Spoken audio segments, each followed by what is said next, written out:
Muy buenas tardes para todas las personas que se conectan con nosotros el día de hoy a través de Instagram. Vamos a dar comienzo al en vivo del día de hoy. Como ya ustedes conocen, vamos a dejar el tema abierto para que puedan hacer cualquier tipo de pregunta acerca de cirugía estética de la cual tengan interés. Y bueno, primero que todo quisiéramos pedir disculpas por el atraso en el comienzo del en vivo del día de hoy. Pero bueno, sin más, vamos a dar comienzo a las preguntas. Doctor, nos pregunta, ¿qué tipo de ayuda voy a necesitar durante la recuperación de aumento de senos? Ok, bueno, vamos, como siempre voy a mencionar lo que es la recuperación de nuestras pacientes. En otros lugares podría ser diferente, de manera que la información que voy a dar podría no aplicar o podría ser diferente a la experiencia que las pacientes pudieran tener en otros lugares. En realidad, nuestras pacientes les indicamos que cuando salen de la sala de operaciones, la enfermera les va a pedir que levanten sus brazos y van a poder levantar sus brazos arriba de la cabeza, llevándolos totalmente pegados a la cabeza 5 veces. Cuando llegan a la casa hacen lo mismo y durante los primeros 3 días van a hacer eso cada hora, excepción por supuesto de durante las horas de sueño. Las pacientes pueden bañarse desde el mismo día en que se realiza la cirugía, pueden salir o pueden cenar, digamos, cuando las pacientes vienen de fuera de San José, pueden ir a cenar al restaurante del hotel o algún restaurante cerca, etc. Y es algo que por muchos años han hecho todas nuestras pacientes, de manera que usualmente pues, no necesitan tanta asistencia, pero por supuesto que es importante que la paciente, por lo menos el día de la cirugía y los primeros 2 días después de la cirugía, pues que haya alguien quizás cerca al momento de la ducha, por ejemplo, que le pueda asistir en alguna cosa. Pero por lo demás podrían hacer la mayoría de las actividades cotidianas sin ningún problema. Doctor, nos pregunta, ¿cuáles pueden ser algunos efectos al despertar de la anestesia, llorar, desmayar? Ok, igual que en la pregunta anterior, los efectos de la anestesia van a variar muchísimo dependiendo de las prácticas que se tengan en cada lugar. En nuestras pacientes es muy poco probable que veamos reacciones de este tipo. ¿Por qué? Porque la paciente ha asistido a varias citas preoperatorias, las cuales sin duda le dan una tranquilidad, una confianza a la paciente. Adicionalmente, el día previo a la cirugía le damos una premedicación anestésica para la noche, de modo que las pacientes llegan tranquilas y algo similar se hace minutos antes a que la paciente pase a la sala de operaciones. Entonces eso hace que toda la preparación para la anestesia sea muy suave y eso reduce los requerimientos de medicamentos anestésicos, haciendo que los efectos secundarios de la anestesia sean muchísimo menores porque las dosis de medicamentos son menores. Hacer la cirugía en extremo cuidadosa también hace que la cantidad de medicamentos anestésicos sea menor y todo eso hace que el despertar de la anestesia y la recuperación sea sumamente tranquila en la inmensa mayoría de las pacientes. Algo que es habitual en nuestras pacientes es que las pacientes nos dicen después de la cirugía: doctor, lo único que yo recuerdo es haber llegado a la clínica, que me pasaron a la habitación, me puse la bata y cuando me di cuenta ya estaba operada y eso es todo. Entonces usualmente la recuperación será sumamente tranquila y usualmente libre de efectos secundarios, más allá de que por supuesto en las primeras horas van a tener todavía algún efecto residual de la anestesia, por lo cual se podrían sentir muy tranquilas, muy relajadas, pero quizás con un poco de tendencia al sueño. Es inusual que las pacientes presenten vómito, probablemente, no sé, veremos una paciente que presenta vómitos más o menos una vez cada 4 o 5 años es lo que hemos visto, y usualmente en cantidad o en una frecuencia muy escasa, digamos. Si es que presenta alguna vez alguna de ellas, será un episodio tal vez, pero en realidad no recuerdo ni siquiera hace cuántos años no tenemos un solo caso de pacientes que hayan tenido vómito después de su cirugía de aumento de senos. Doctor, nos preguntan, ¿qué tipo de tareas domésticas no podría hacer después de un aumento de senos? Ok, en términos generales le decimos a nuestras pacientes que no deben levantar objetos pesados. Por lo tanto, la mayoría de objetos de uso cotidiano, no sé, una secadora del pelo, movilizar algunos objetos que uno tiene en la habitación, podrían ser realizados ese tipo de cosas, pero por supuesto ya desplazar muebles o no sé, levantar objetos que francamente podrían ser pesados podría ser un problema para la paciente. Entonces tal vez, digamos, mover una silla no tiene ningún problema, pero mover un escritorio, una mesa, probablemente no sea definitivamente algo que sea conveniente para la paciente. Doctor, nos preguntan, ¿hay que visitar un otorrinólogo o ustedes cuentan con uno? Imagino que están preguntando al respecto de una cirugía de rinoplastía. Las rinoplastías hoy en día tienen que ser rinoseptoplastías. Entonces son estéticas y funcionales prácticamente en su totalidad. ¿Por qué? Porque es imposible pensar en hacer una rinoplastía, modificar la apariencia externa de la nariz y creer que no vamos a alterar de alguna manera el funcionamiento interno de la nariz. Poniendo un ejemplo, tal vez para que lo podamos entender más fácil, imaginémonos que vamos a alterar el techo y la parte exterior de una vivienda, de una casa. Vamos a reducir o angostar las paredes, vamos a bajar algunas partes del techo y imagináramos que no va a pasar nada con el tamaño de las habitaciones que hay dentro de esa casa. Por supuesto que siempre vamos a generar algún tipo de afección, digamos, si no se tomara eso en cuenta. Por lo tanto, las rinoseptoplastías tienen que manejar las dos partes, la parte estética y la parte funcional. De modo que no es usualmente necesario visitar a un otorrinolaringólogo al mismo tiempo. Igual pasaría probablemente desde el punto de vista del otorrinolaringólogo. A veces me imagino que les preguntarán que si el otorrinolaringólogo se encarga solamente de la parte funcional y el cirujano plástico se encarga de la parte estética. En realidad creo que un cirujano que se dedique a hacer rinoplastía, digamos, lo que es hoy en día, tiene que manejar ambas partes, la parte estética y la parte funcional, sea que quien realice la cirugía sea un cirujano plástico, o sea que quien realice la cirugía sea un otorrinolaringólogo.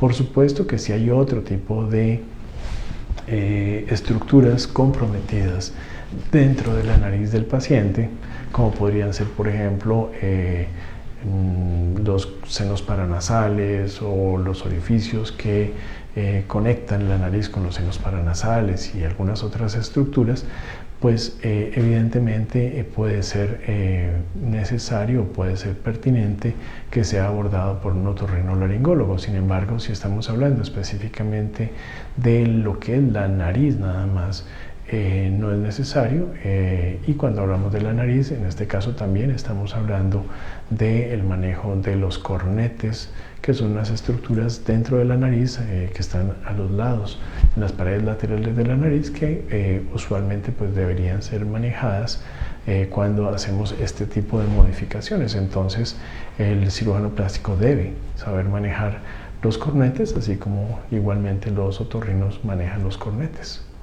Doctor, nos preguntan, ¿qué necesito para hacerme la rinoplastía? ¿Qué tipos de exámenes? Usualmente yo pido en primera instancia una evaluación cardíaca bastante completa. Entonces usualmente le pido a mis pacientes un ecocardiograma con prueba de esfuerzo.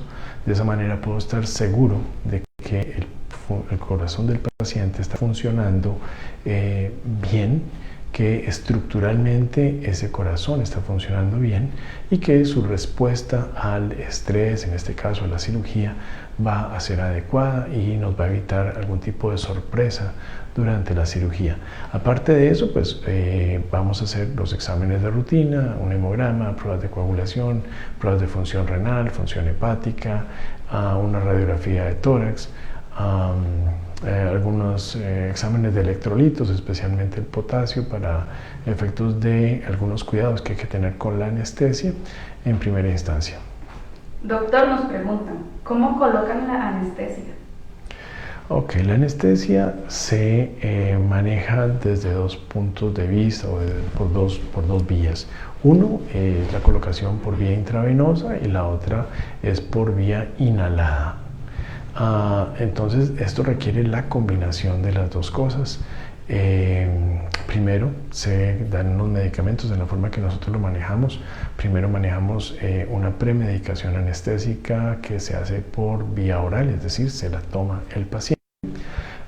Posteriormente se pasa al paciente a la sala de operaciones, se toma una vía venosa y por allí se comienzan a suministrar algunos medicamentos para evitar náuseas, vómitos, inflamación, dolor, respuestas alérgicas, reducir ansiedad en el paciente, generar un poco de efecto amnésico, hacer que los signos vitales estén mucho más estables. Y luego ya el anestesiólogo procede a hacer la parte, digamos, de su trabajo que tiene que ver con el manejo de medicamentos que van a relajar los músculos, medicamentos que van a generar una condición de amnesia y por supuesto ya la parte de dolor intraoperatorio, que usualmente lo hacen con una combinación de medicamentos igualmente intravenosos y de medicamento inhalado, es decir, un gas anestésico. Es básicamente el manejo que se hace en todos los casos donde se requiere una anestesia general. Doctor, nos pregunta, ¿cuánto tiempo después de la cirugía se puede hacer ejercicio?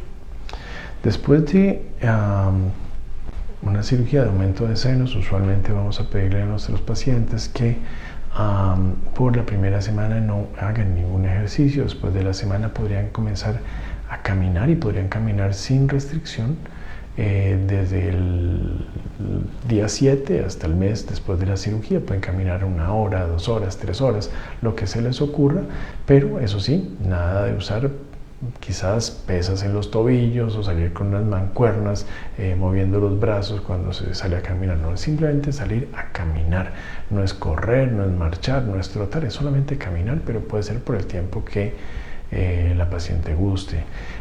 Un tiempo similar aplicaría para la recuperación de la inmensa mayoría de las cirugías, sean ellas rinoplastías, sean implantes de mentón, sean abdominoplastías o levantamientos, reducciones mamarias.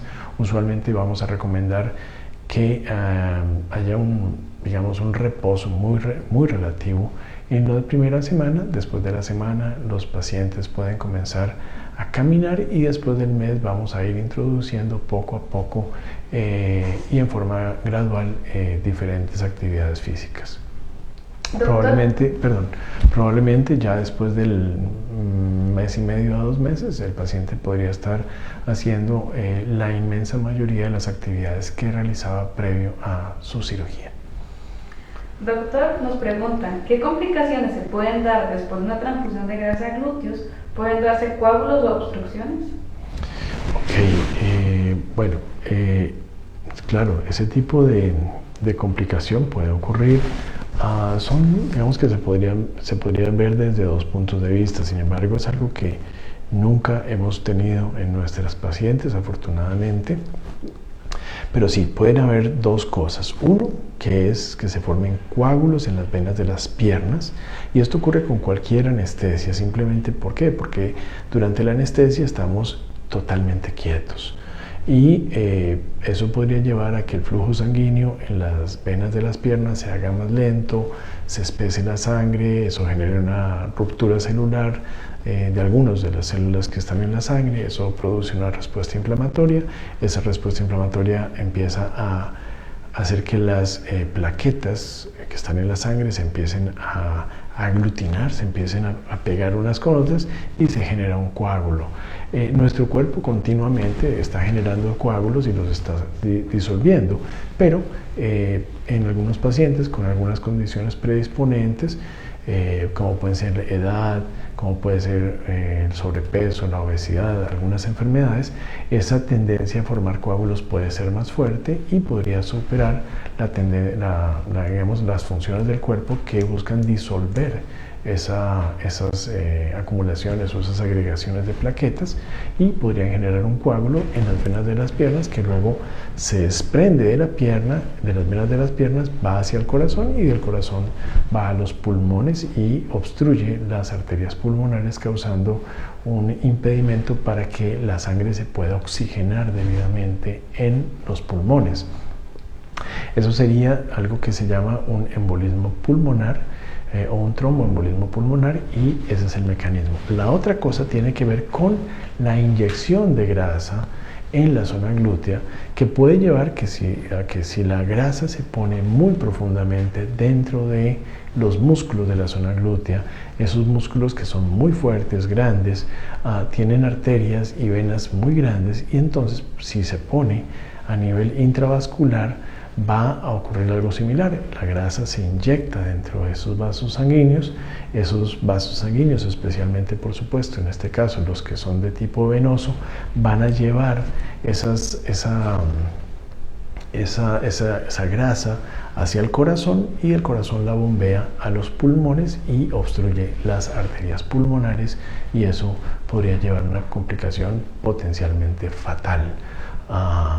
De modo que es importante que la grasa no se coloque profundamente intramuscular. Sin embargo, eso fue promovido por décadas, quizás dos décadas y media, por los expertos y por algunas asociaciones de cirugía plástica a nivel mundial. Se decía que lo correcto era poner la grasa intramuscular para que la grasa se pudiera sobrevivir, y entonces probablemente una gran cantidad de cirujanos hicieron eso, y eso pudo llevar a algunos cuantos accidentes fatales o cosas muy graves después de esta cirugía.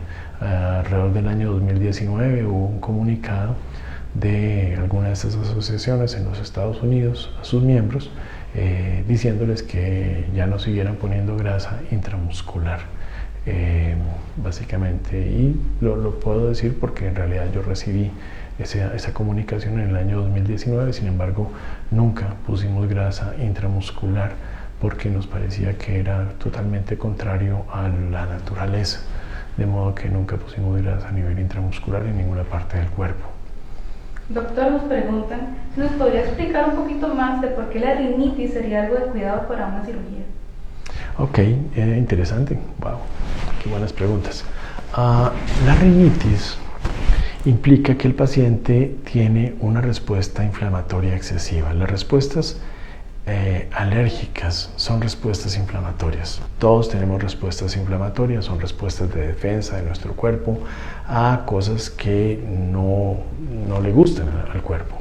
Pero el paciente alérgico o el paciente rinítico es un paciente que en condición basal prácticamente va a estar respondiendo en forma excesiva, en forma exagerada a cosas que otras personas que están al lado, que se tomaron lo mismo, que se untaron lo mismo, que respiraron lo mismo, no les pasó absolutamente nada. Y estas personas, por el contrario, sí generan ese tipo de respuesta inflamatoria excesiva. Entonces esto nos dice que estas personas probablemente van a tener una respuesta inflamatoria exagerada, y cuando tenemos una respuesta inflamatoria hay algunas cosas que siempre van a pasar, y es que lo primero que hace el cuerpo después de que hay una agresión es que los vasos sanguíneos se hacen más permeables, es decir, que los vasos sanguíneos permiten la salida a través de sus paredes de, llamémoslo, líquidos y de células. Entonces eso es ¿para qué? Para que esas sustancias y esas células puedan ir hacia la zona que está siendo ofendida, que está siendo agredida.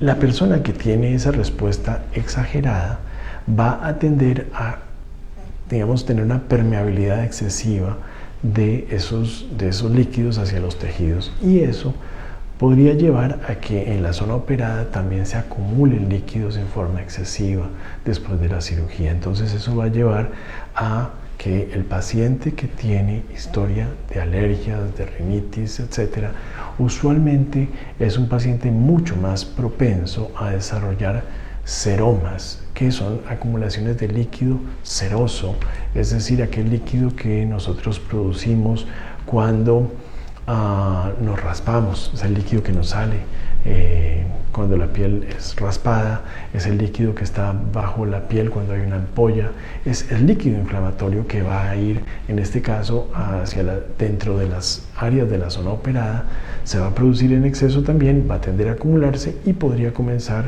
a fugar o a salir a través de la herida, abriéndonos la herida y causando una infección. Entonces, ese es probablemente uno de los mecanismos principales por los cuales un paciente con rinitis o con historia de alergias podría tener una mayor susceptibilidad que otros pacientes a tener este tipo de complicaciones, que quizás son las complicaciones más comunes de cualquier cirugía, sean no solo de cirugía plástica, sino que sean ginecológicas o quirúrgicas de cualquier tipo. Entonces son pacientes que a lo largo de los años hemos visto que el paciente con historia de alergia nos dice es que después de la cesárea me pasó tal cosa, es que después de la apendicectomía, después de la cirugía de vesícula, se me abrió la herida y después me di cuenta que me salió un líquido y me mojó los vendajes, etc. Es típico del paciente alérgico y también en el paciente que tiene sobrepeso, en el paciente en obesidad, este tipo de cosas también ocurren con mayor frecuencia. En el paciente en sobrepeso y el paciente en obesidad, usualmente también tenemos una condición inflamatoria excesiva, porque muchas veces ponemos a través de los alimentos sustancias que no debemos consumir y adicionalmente en forma excesiva, lo cual lleva a una respuesta inflamatoria excesiva, y eso en parte, si ustedes se fijan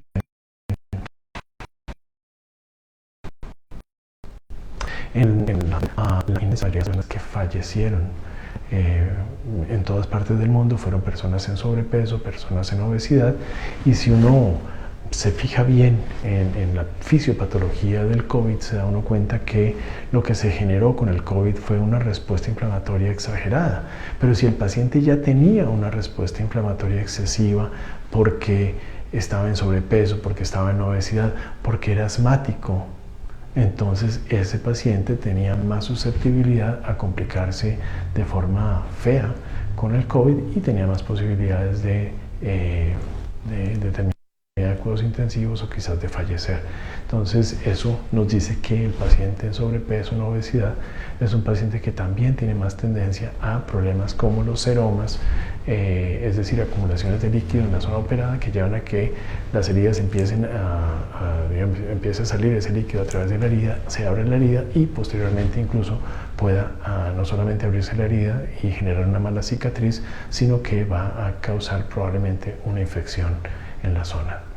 Doctor, nos preguntan, ¿con relleno de grasa se puede levantar un seno caído y más grande que el otro? Yo no uso grasa para hacer aumento de senos. Definitivamente no creo que la grasa levante los senos.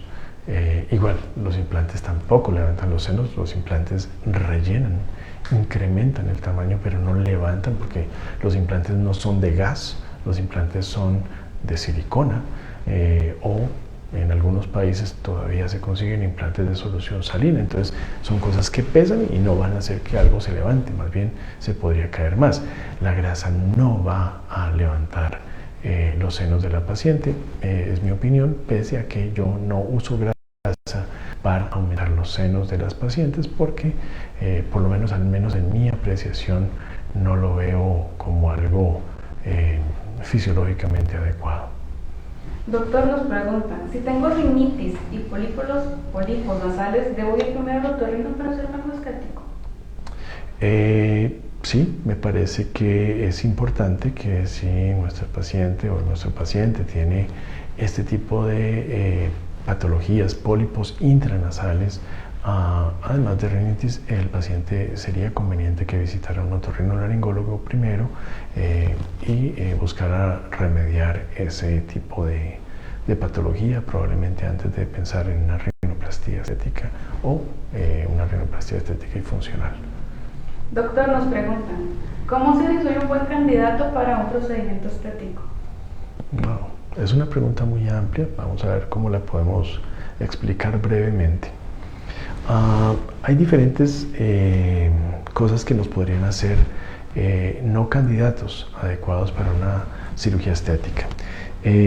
Si tenemos algunos padecimientos sistémicos, algunas enfermedades sistémicas, podríamos no ser buenos candidatos para una cirugía estética. Básicamente, ¿qué? Cosas o enfermedades serias, graves, donde la vida del paciente puede estar comprometida de alguna manera. Algunas enfermedades, como por ejemplo las enfermedades reumatológicas, tienen mayor tendencia a formación de coágulos en las venas de las piernas. ¿Por qué? Porque son condiciones donde hay una respuesta inflamatoria excesiva, generalizada en el paciente. Entonces eso facilita que el paciente forme coágulos en las venas de las piernas. Los pacientes en obesidad tienen muchísimo más riesgo de complicaciones. Los pacientes diabéticos definitivamente son pacientes que probablemente no son buenos candidatos para una cirugía estética. El paciente fumador tampoco, porque son pacientes que muy probablemente van a tener complicaciones anestésicas y complicaciones quirúrgicas, complicaciones anestésicas que pueden ser muy graves y complicaciones quirúrgicas que pues serían, no estoy hablando de complicaciones durante la cirugía, sino complicaciones posteriores a la cirugía, donde vamos a tener probablemente heridas que se van a abrir, heridas que se van a infectar, cicatrices que van a sanar mal, tejidos que se podrían dañar o podrir, necrosar producto de una infección o producto de mala circulación, como puede ocurrir en el paciente fumador o en el paciente diabético. Entonces, eso desde el punto de vista físico. Desde el punto de vista emocional, probablemente hay otra serie de contraindicaciones. Los pacientes, digamos, con algunos trastornos, específicamente trastornos de ansiedad, trastornos de ansiedad generalizada, digamos, trastornos de tipo ataques de pánico, eso hay que verlos con un poquito de cuidado.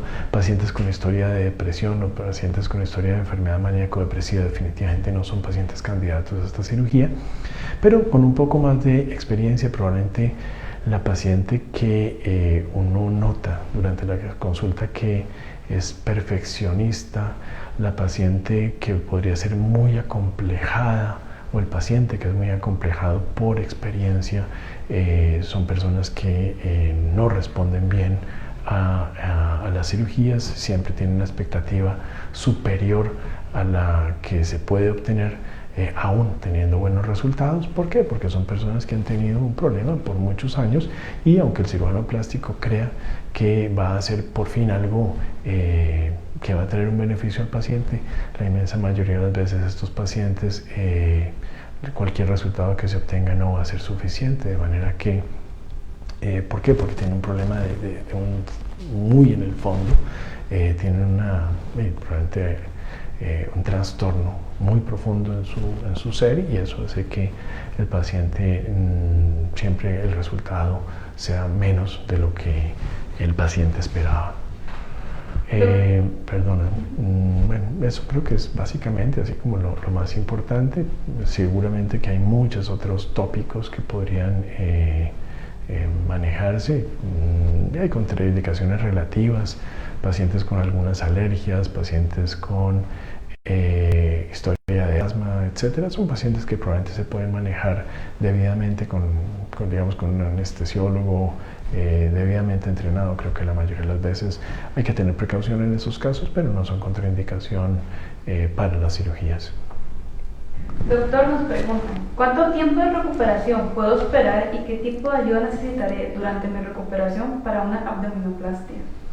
Ok, en una abdominoplastia nuestros pacientes, aunque usualmente es una cirugía en donde los y las pacientes se recuperan sumamente rápido, pues sí es una cirugía mucho más grande que requiere más asistencia en los primeros días, mientras el paciente se da cuenta que en realidad está mucho más activo de lo que, o puede estar mucho más activo de lo que él originalmente pensaba. Entonces probablemente el paciente en los primeros 5 días requiere asistencia para o alguien que esté cerca del paciente para momentos como bañarse, principalmente eso. Probablemente en muchas de las actividades cotidianas o muchas de las cosas de la casa, pues va a necesitar asistencia, va a necesitar alguien que le ayude a tender su cama, etcétera, porque aunque lo podría hacer, pues evidentemente es una cirugía un poco más grande y podría ser conveniente que alguien le ayude con todo este tipo de cosas, igualmente a preparar los alimentos, pero en realidad ya más allá de eso, probablemente, digamos, si alguien me preguntara en mis pacientes si va a requerir contratar los servicios de una enfermera, probablemente no sea necesario en la inmensa mayoría de los casos, por lo menos en las pacientes que yo manejo. Debemos entender que mis pacientes de abdominoplastía son pacientes en peso adecuado, son pacientes que no están en sobrepeso, no están en obesidad y que no son pacientes con patologías sistémicas, porque yo sé que pacientes con todo este tipo de condiciones se van a complicar y entonces procuramos evitar este tipo de pacientes para cirugía. Doctor, nos pregunta, ¿cuáles son los riesgos y complicaciones de un aumento de senos? Riesgos reales de un aumento de senos. Los hematomas, no me estoy refiriendo a los moretes. Los moretes pueden ocurrir, es algo común en mis pacientes, pero pueden ocurrir y no significan absolutamente nada. Pero un hematoma es una acumulación de sangre dentro de la zona operada y eso requerirá una cirugía para evacuar esa sangre dependiendo del caso puede ser que incluso haya que cambiar el implante, etcétera, pero por lo menos se va a evacuar esa sangre, limpiar todo el vascular rápidamente. Las infecciones, muy poco comunes, pero pueden ser complicaciones de cualquier cirugía. Y por lo menos en mi apreciación, una infección con un aumento de senos, mi recomendación es que la paciente retire los 2 implantes y nunca más los vuelva a poner, porque muy probablemente va a ser una infección y si no la hace va a terminar en contractura capsular, lo cual hará que los senos no se vean bien y probablemente va a suscitar una serie de cirugías con las cuales cada vez se verá peor. Por tanto, no es una buena idea. Usualmente prefiero que esto sea detenido de una vez en la primera instancia, tan pronto la paciente desarrolla una infección, y con eso se evitan destrozos y cosas muy muy lamentables en el cuerpo de las pacientes, que no son problemas si la paciente simplemente retira su implante y los senos probablemente se volverán a ver como estaban antes de la cirugía si el retiro de los implantes se hace en forma oportuna. La tercera cosa es el seroma, que es la acumulación del líquido seroso, líquido amarillito,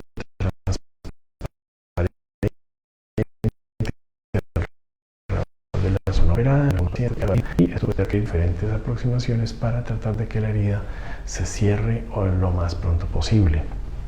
Es quizás la complicación quirúrgica más común de todas en cualquier cirugía, no solamente en el aumento de senos, y es quizás la causa más común de retiro de implantes, por lo menos en nuestra práctica. Es muy poco frecuente, pero cuando ocurre, pues tenemos riesgo de que eso ocurra, de que terminemos retirando implantes.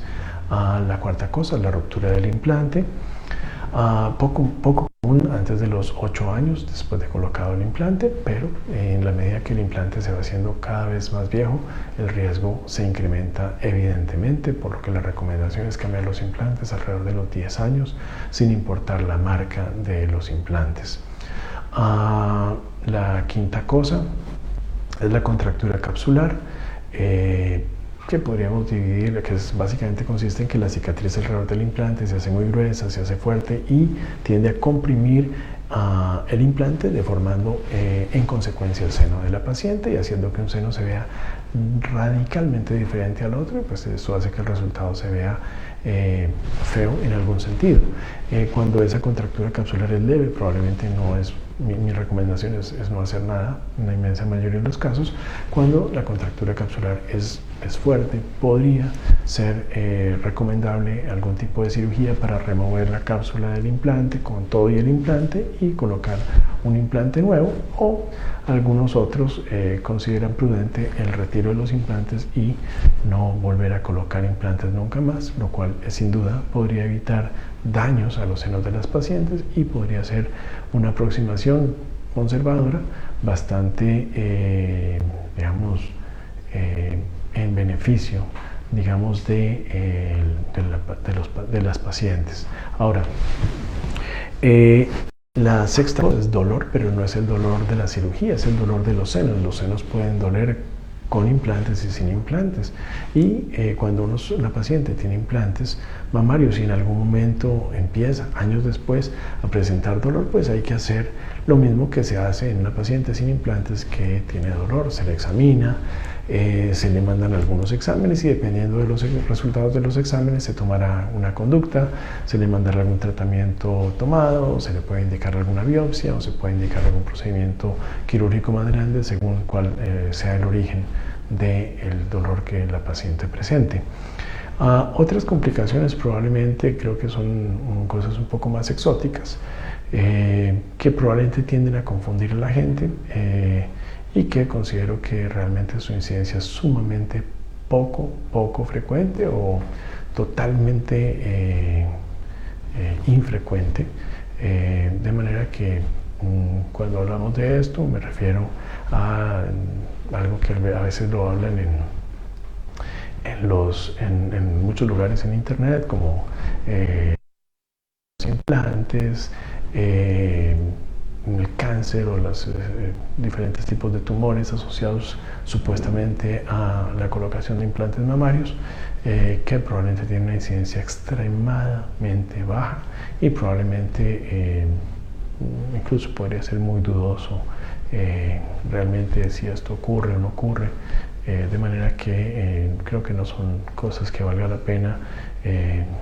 gastarles tanto tiempo. Simplemente tal vez decirle, bueno, usted va a encontrar ese tipo de información en internet, dependiendo de qué tanto pánico pueda tener este tipo de cosas, pues sería conveniente que no se opere, etcétera.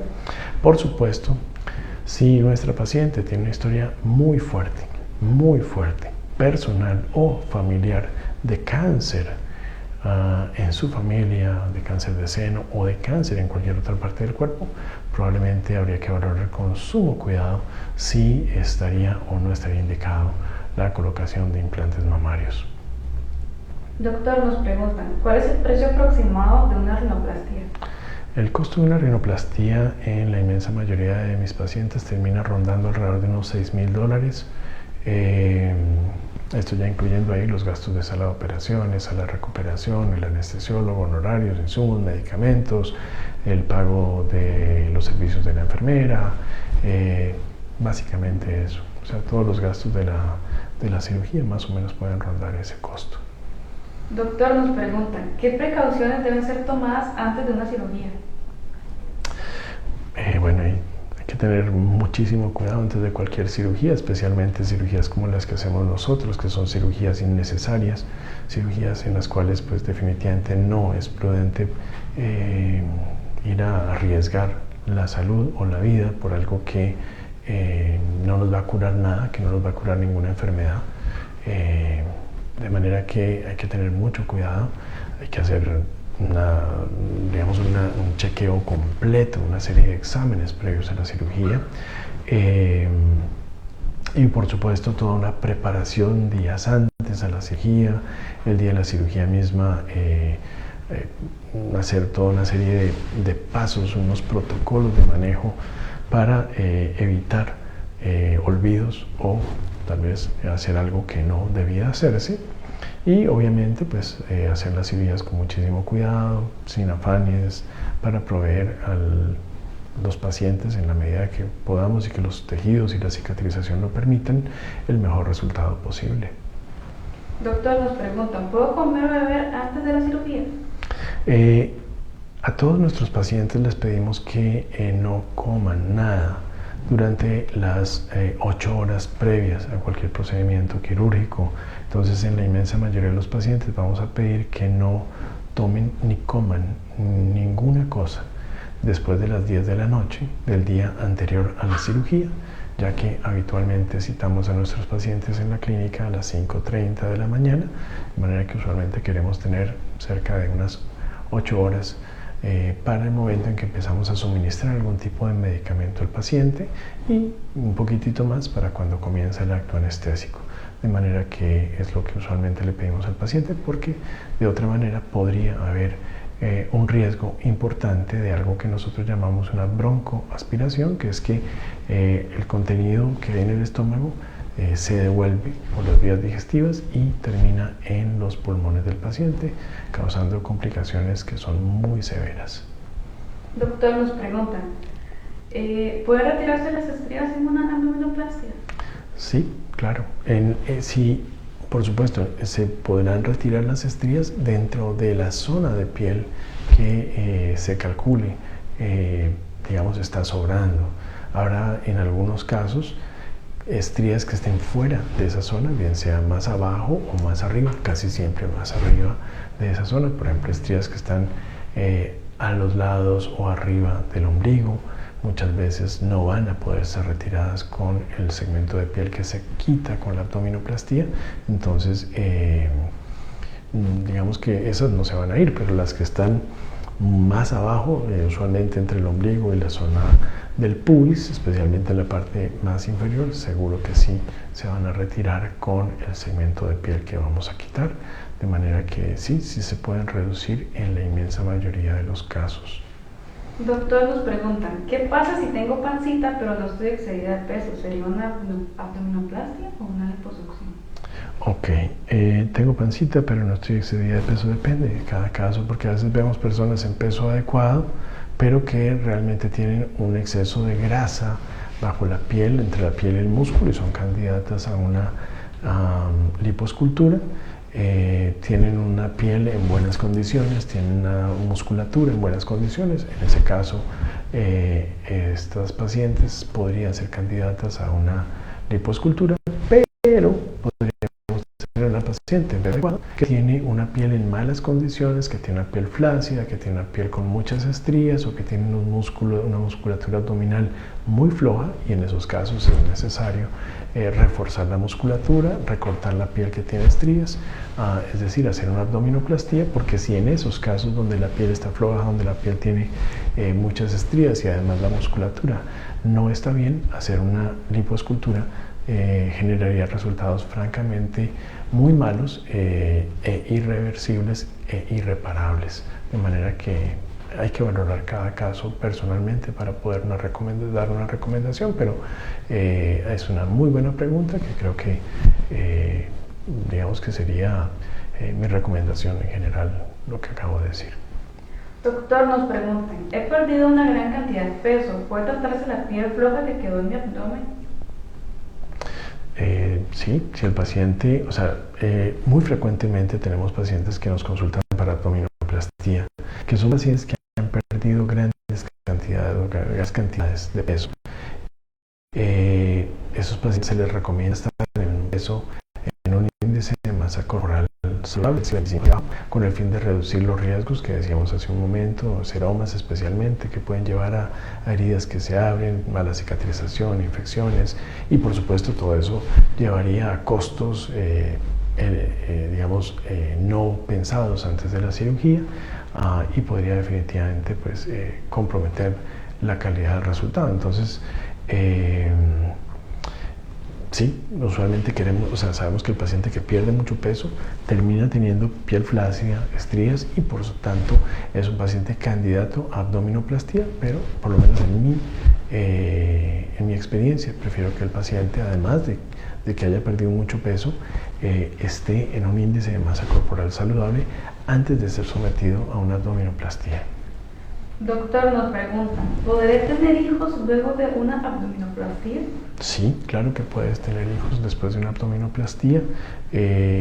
Probablemente no es el escenario ideal ni el más común, pero sí no hay ningún problema, digamos, a la hora que se hace la abdominoplastía, que eso vaya a impedir que las pacientes se embaracen o que las pacientes después de la abdominoplastía tengan embarazos que puedan verse comprometidos de alguna manera, que podamos decir que es un embarazo de alto riesgo. No, definitivamente no, y de hecho son cosas que he visto en algunas pacientes a lo largo de los años. He visto pacientes nuestras de abdominoplastía que tiempo después de la cirugía han tenido embarazos sin ningún tipo de problema.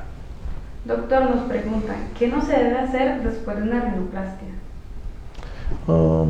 ¿Qué no se debe hacer? Bueno, básicamente en las primeras 2-3 semanas no es una buena idea sonarse, porque podríamos, al tapar los orificios de las fosas nasales, hacer que el aire se devuelva y se meta bajo la piel, y eso pues por lo menos podría asustar al paciente, tener algunas cosas que no van a ser estéticamente agradables. Es prudente evitar agachar la cabeza hacia el frente en los primeros días, porque el paciente va a sentir molestia en la zona operada que está inflamada, y entonces obviamente al agacharse, al inclinar la cabeza hacia el frente, va a sentir peso en la zona, puede ser muy molesto. Por supuesto, evitar deportes de contacto en el primer mes por lo menos, evitar situaciones en las cuales la nariz pudiera ser golpeada, por ejemplo sitios muy concurridos. Probablemente también tener mucho cuidado con la actividad sexual en las primeras 3-4 semanas, porque evidentemente golpes que normalmente no causarían nada en una nariz que ha sido debilitada por la cirugía, que está, digamos, frágil, podría desacomodar cosas y llevar a cosas lamentables. Probablemente serían las cosas que yo recomendaría evitar. Por supuesto, no es una buena idea ni tomar alcohol, muchísimo menos fumar después de estas cirugías, pero pues usualmente el paciente fumador no es un paciente que sea un buen candidato para rinoplastia, por tanto usualmente debería ser rechazado antes de hacer la cirugía en la inmensa mayoría de los casos. Doctor, nos preguntan, ¿cuándo es recomendable hacer una mastopexia o solo poner implantes? ¿Cómo saber cuál de las dos? Ok, bueno, básicamente cuando los senos no están caídos, a veces tenemos unos senos que están vacíos, pero no hay nada en el seno que esté caído. Esos casos se manejan con implantes, donde lo que el implante va a hacer es rellenar o recuperar el volumen del seno de la paciente. Cuando el seno está mínimamente caído, y decimos mínimamente caído cuando algunas medidas que tomamos en los senos de la paciente no superan los 2,5 centímetros de exceso con respecto a algunos parámetros, podemos colocar implantes y recortar algo de piel alrededor de la areola, y eso va a generar muy buenos resultados con cicatrices, digamos, de muy buena calidad.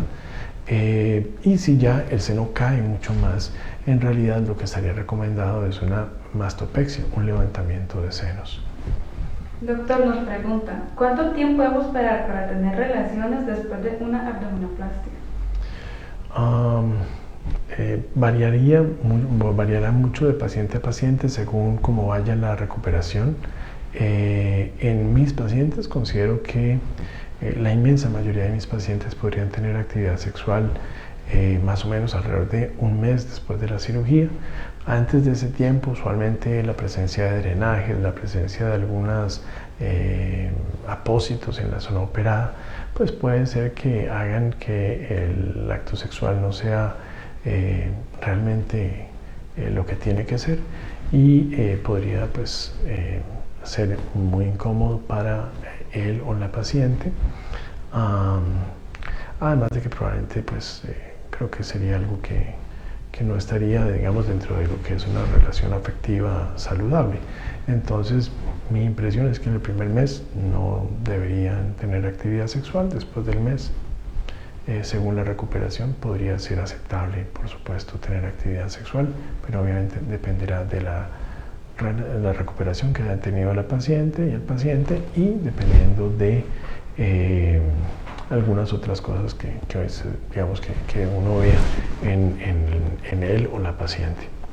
Doctor, ya para ir cerrando, ¿nos regala la dirección y un contacto de la clínica, por favor? Claro que sí.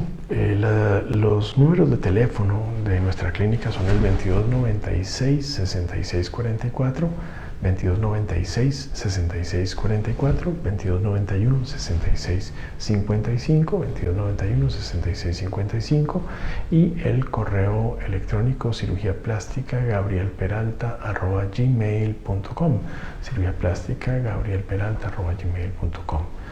Bueno, entonces si no tenemos más preguntas, vamos a dar por concluido el envío del día de hoy. No sin antes agradecerles las preguntas que han hecho. Como siempre, súper valiosas, realmente estuvo de lujo. Las preguntas que hicieron fueron increíbles. Y bueno, esperamos que las personas que tengan interés en hacer este tipo de cirugías puedan revisar este en vivo, donde hemos visto mucho de lo que tiene que ver con el proceso perioperatorio, el antes, el después de la cirugía y lo que son los riesgos y complicaciones que pueden ocurrir también cuando están indicadas o cuando están contraindicadas diferentes cirugías estéticas, de manera que creo que el en vivo del día de hoy puede ser una muy buena referencia para ese tipo de consultas. Bueno, entonces sin más vamos a dar concluido el en vivo del día de hoy, no sin antes desearles muchas bendiciones a todos y una feliz tarde.